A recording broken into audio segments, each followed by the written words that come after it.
of our listeners provided the most amazing contribution to this discussion of aging. And I welcome you today to furthering our discussion, our conversation about how to transform the taboo against aging and the preference for staying young and anti-aging junk that's sold to us and marketed to us, which continues to promote resistance to what if we're lucky, we're going to age. Guess what her input was? She said that in that sentence, in your last musings, in your last podcast, where you said, yes, we make an exception for the granny or the person that we loved, and then we continue on with that teaching of resisting aging or trying to stay youthful and young as though young is good and old is bad. Here's what she said. Use that for a paradigm shift. So if I do that with my mother, why don't you do it with your person that you love? Are you looking at what they can't do anymore and focusing on that? Like maybe they were a runner. Are you saying, oh, gee, they're not a runner anymore? Are you focusing on they used to do X, Y, and Z, and now they're not?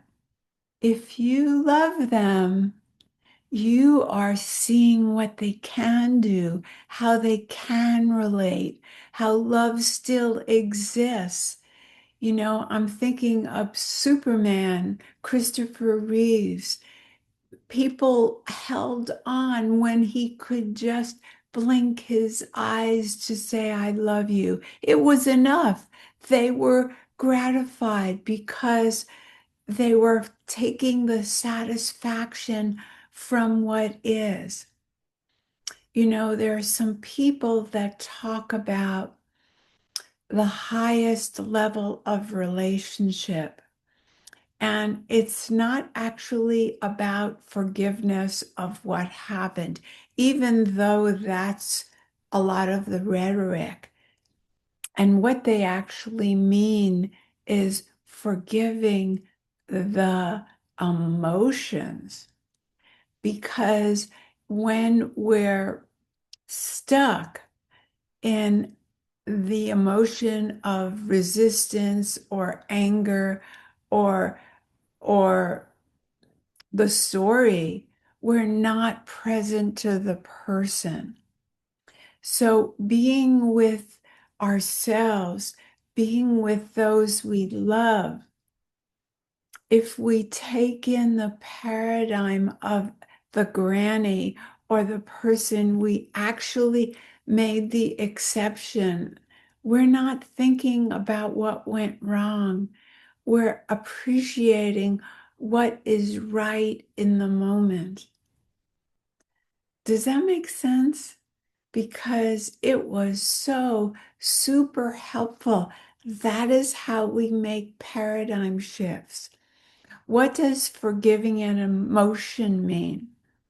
If you're stuck on an old story about a person and you need to visit them, you feel the need, it's your family responsibility, and they're old, and you're having that icky feeling inside you of reluctance. You don't want to see the other old people, you maybe don't want to see them.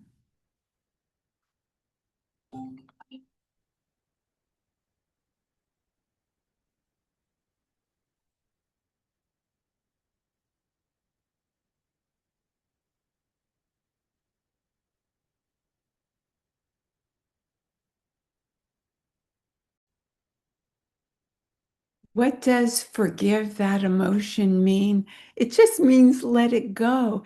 It's a feeling. So you feel anger, so you feel resistance. So do you want to feel differently? Do you have a wish to allow a different experience? Then recognize that feeling of whatever it is, if it's disgust, resistance, doesn't matter. Let it go because you've been conditioned to feel this way. It's not your fault. You were a good student of the culture's teaching, but to stay present to the light that you are and the light that they are, because you're both alive and you will be that person if you're lucky. Unless you have an early death, it's going to happen to all of us. So it behooves us to be willing, and it's not really very hard. It's when we loop and repeat, oh, I got to go see that person. Oh, I don't want to. Do you see how that holds on to it? But oh, yes, there's resistance. Oh, yes, that's the future I don't want. Oh, yes, I see it. Oh, yes, that's me. Oh, yes, that's my mother. Just the yes allows the body to begin completing the emotion. Bodies, it may surprise you, are meant to handle emotions as well as trauma. And when something becomes traumatic, or we are in a looping downward spiral, we are repeating, not allowing. So we're fighting. Ooh, I don't like that feeling. Ooh, I don't like that person.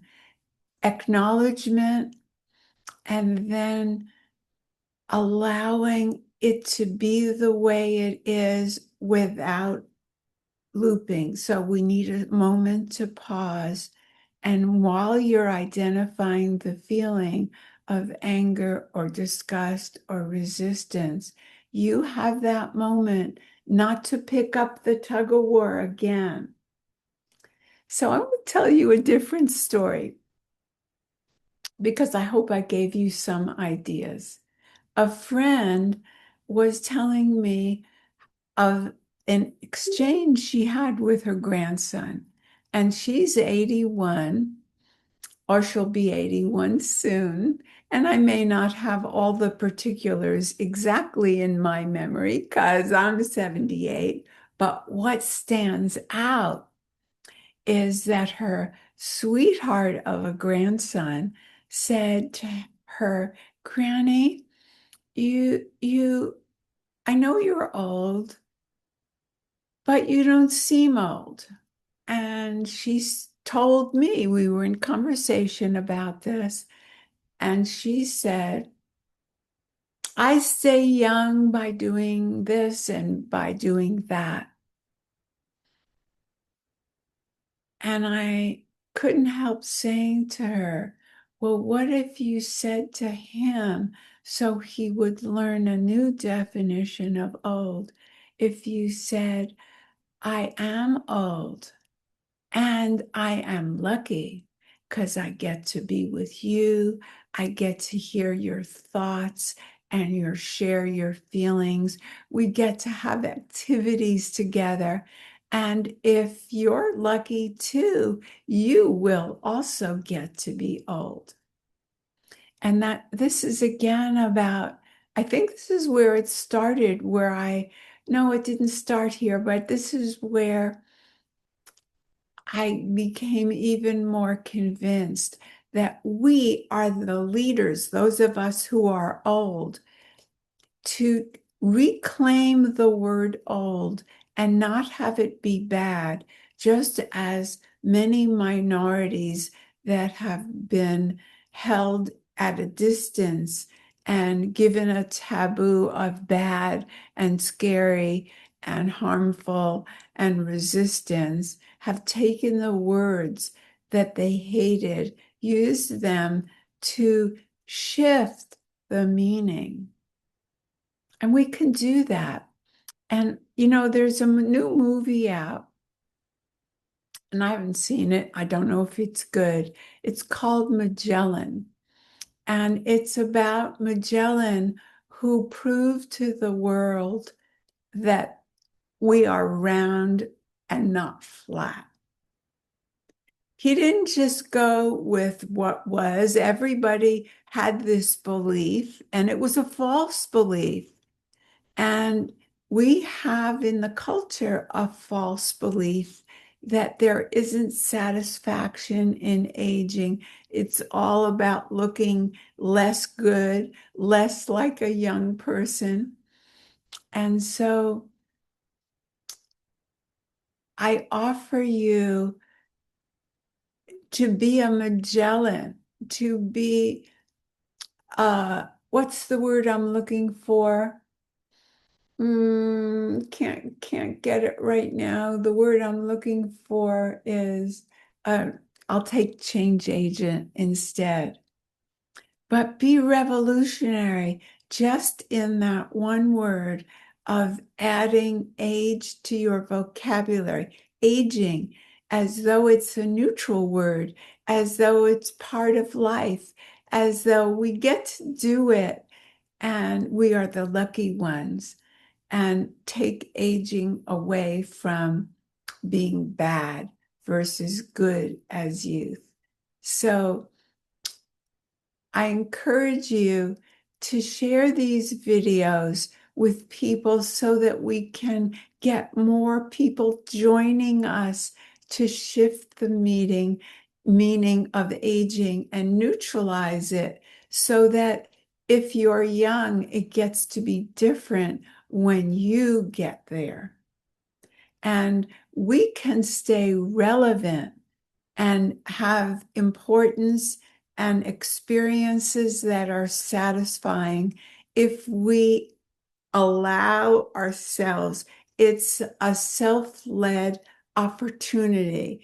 If we think we're expendable, what are the chances others will treat us that way? So share this video if it calls to you, to encourage other people to join us. Thank you. And that's it for today.